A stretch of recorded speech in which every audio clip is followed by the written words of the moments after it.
we good to go? We're good to go. Good to go. Good afternoon. Just want to talk briefly about this ongoing investigation. Our detectives are doing an outstanding job doing this investigation. Let me repeat, it's ongoing, and that's why I keep repeating ongoing. The only reason we're talking about this today is because we made several arrests the other day, which is still part of the ongoing investigation, but the whole key part of it was, which is bringing attention to, is because these are basically people self-impose themselves as neo-Nazis. They're describing themselves as neo-Nazis. One of them stated they're part of the American Nazi family. But let me make this very clear to everybody out there. These are just criminals. There is nothing to say they're committing any hate crime in our community. There's nothing to say that they're recruiting for their ideology in our community. No, they're a street crime like the Bloods, the Crips, the Mexican cartels. These are criminals. They're meth addicts, but they're breaking into people's houses. But I'll make this very clear from the beginning. If we had any ties to believe that they're spreading any of their ideology or propaganda, which was destroyed years ago in World War II, but unfortunately still carried on by people who have a warped sense of society, we would absolutely be hammering them for that. But this is a criminal operation going on. This is a criminal investigation that's going on. It's an ongoing investigation. Our investigation led us to 9240 Kiowa. It's up in Griffin Park. It's not far from where DeTilio was, where he committed his homicide several years ago. So there's a long-standing history out there of people who, self-proclaimed neo-Nazis in that area. And so with this group, however, they were committing crimes, drugs. We had information that there was guns in the house, felons. So it was felons in possession of guns, stolen property, and other materials at this house. We received a search warrant because the 5 people there was 4 people that had active warrants. Our team went up there. We made the arrest. We were able to get some more materials from their criminal activities. Part of it was there was a stolen military ID. I could tell you it was not, there's probably a link, it's a neo-Nazi group and we got a military ID. It was stolen. It was a black male who served this country proudly who was on that ID, not these neo-Nazi idiots or criminal idiots, which they are. The other side of it is with the credit cards, we believe that what is going on is at this house, which we know people were getting drugs at, they were stealing from the community. They were going out, either lifting door handles, which we constantly tell people, lock your doors. They were lifting door handles, going to mailboxes, stealing stuff, bringing it to this house, trading it for drugs. But as I go back to, this is a criminal group. These are criminals. I do not want to give them any more feeling that they're anything better than a criminal. They're in and out of our prison. Several of them had long felony records. There's actually one that we're still looking for right now, Justin Hopper. And so we're looking for this individual right now. We have probable cause for his arrest. But this is part of an ongoing investigation. I know there's going to be questions out there, that one was stated they're part of the American Nazi family. This is just operations that, these people, they may have created that name. We're looking into it right now. This is still going on. We're trying to dig deeper. But if there's anything more to this, I promise you, this Pasco Sheriff's Office will be all over them. And we are going to be all over them for the fact that they're criminals, but we can't find any evidence that their self-proclaimed ideology has done any crime in our community. And I know there's people out there that no matter what happens, you say those words neo-Nazi, even myself, you look and you say, what are they up to? Are they trying to cause harm to others? And I promise you, if anyone were trying to cause harm to anybody else because of their ideology, they wouldn't be able to blink fast enough by the time our hands would be on them, handcuffing them. But at the fact that they are criminals in our community, we're going to be on them also. And as I said, our detectives are doing an outstanding job making arrests. We're going to continue to investigate this. This is part of an ongoing, but the only reason we're coming forward today is because we know when we put out our information and it says these people stated, they're part of a Nazi move, Nazis, they have an ideology. I get it. People are, the hair on the back of their neck stand up. But I tell you right now, the Pasco Sheriff's Office, we're all over the situation. It's ongoing, and we're going to continue to make more arrests as time goes on. So is there anything? The ongoing investigation, does this have to do with a criminal enterprise? Does it have to do with drugs? What is the? Yeah, I think it kind of goes societal.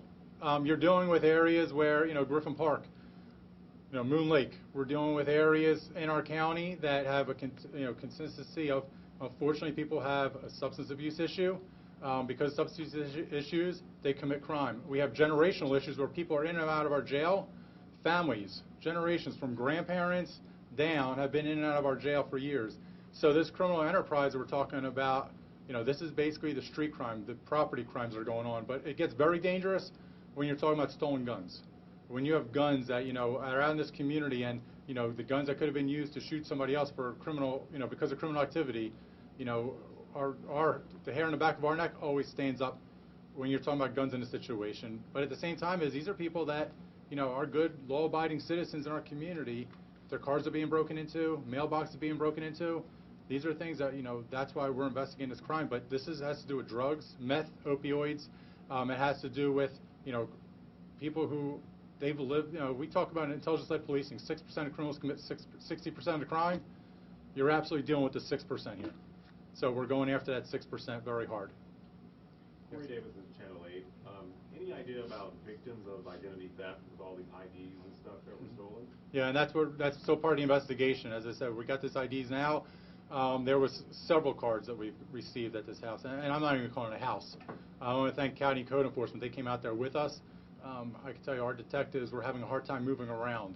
This place should have been condemned years ago, but it's just one of those situations that these criminals have been living in there, not keeping it up. It's a cesspool, and so. But yes, as this investigation goes on, we always ask if people have a crime, if something's missing, please call us up, let us know. I know the hard thing is, if you have mail stolen, you don't know what was supposed to be in your mail. But if something like an ID, like an ID card or something like that, should have been in the mail and hasn't arrived yet, call the people that we're supposed to send you an identification or a credit card. If they said they already mailed it and it's been a little bit of time, call the sheriff's office up. It may be something that could help us out in this investigation.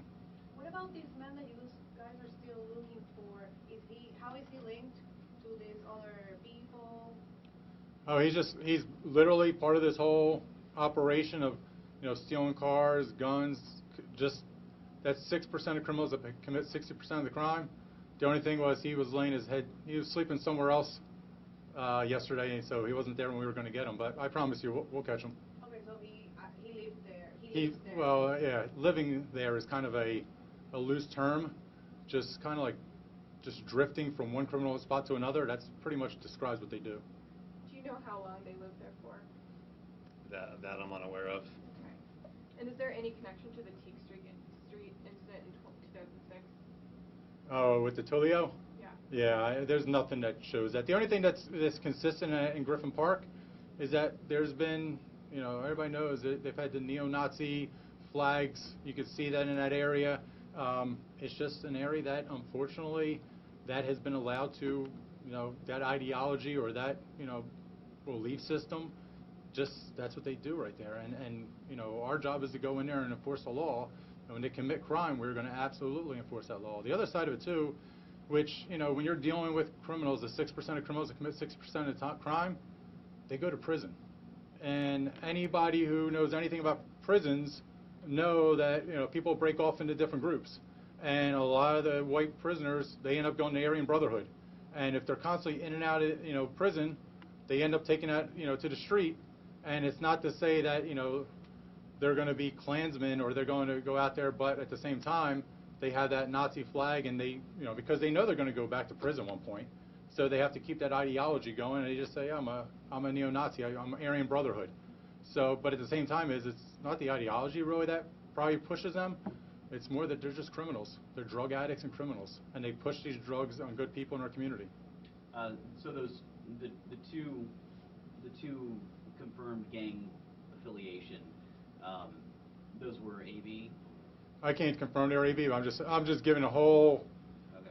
from the criminal justice system. This is what we see day in and day out.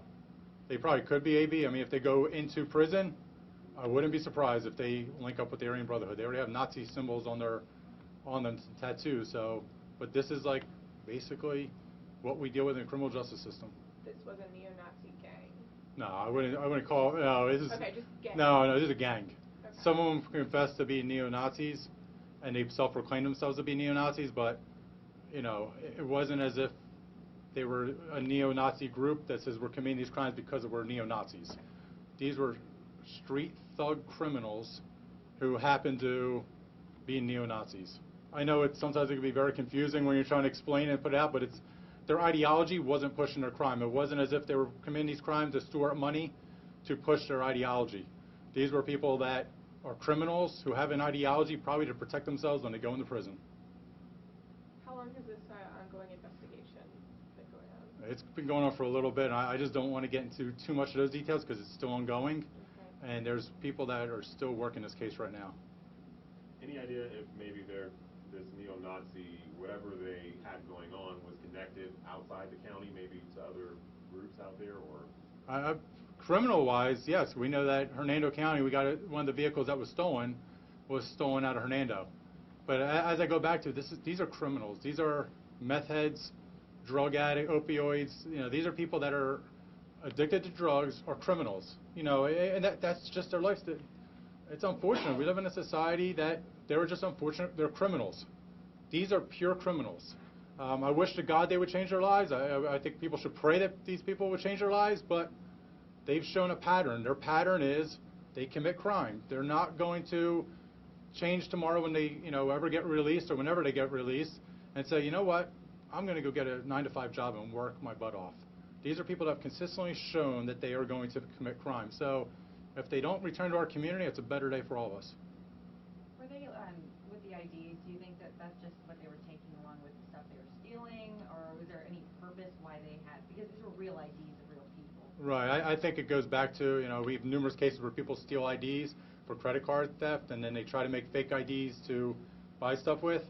I think it was all had to do, everything that in our investigation so far leads us to believe they were going to mailboxes. If they were getting IDs or passing IDs off for drugs or other stolen property, then they would use the IDs to get credit cards. If you get credit cards, you can buy stuff with the credit cards. And it's just criminal activity. It wasn't, as I said, I know when you say neo-Nazi, military ID, it opens up the eyes and people go, oh, what is going on? Because in the world we live in today, yeah, there are people that do very bad things. But I think in this group, the bad things these people are doing, they're just committing crime in our community.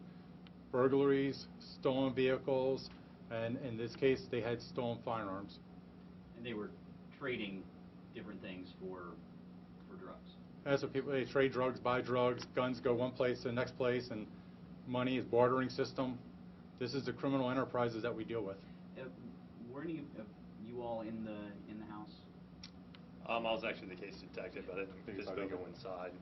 We were out there getting video when you were talking about it being filthy. Yeah. We were out there getting video. When I walked away, I found like 4 fleas on me. I just kind of wanted to get an idea of what it was like in there. And From my understanding, one of the bedrooms is completely falling apart, and you're walking across planks to get from one point to the other point of the bedroom.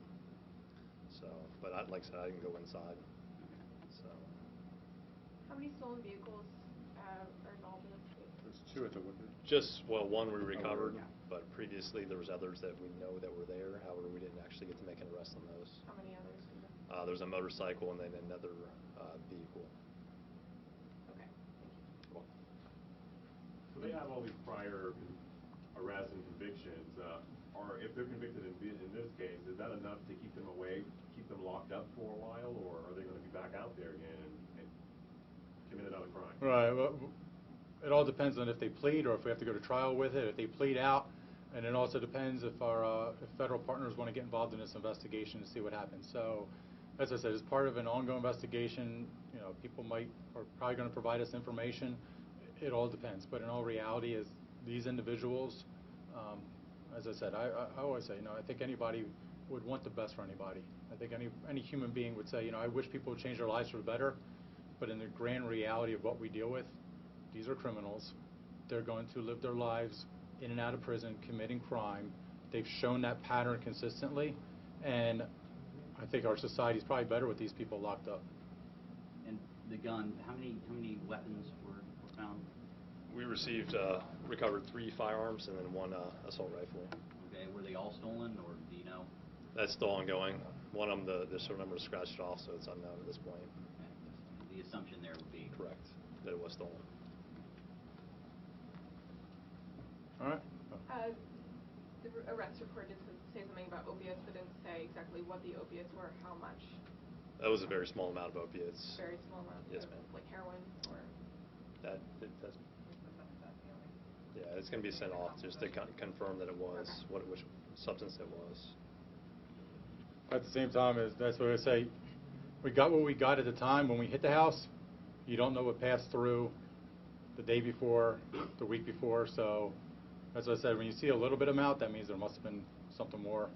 And that's what I said, it's still part of an ongoing investigation, and as I said, the only reason we're coming forward is because I know this brought a lot of awareness when you start talking about, neo-Nazis, crime, and at the same time as this sheriff's office is going to be as open as we can with everything we have. Detective, can we get your name, say and spell it real quick, just so in case we need Yeah, it's Detective Rumore. It's R-U-M-O-R-E. First name? Dominic. Thank you, sir. Yes, sir. All right, thank you all very much.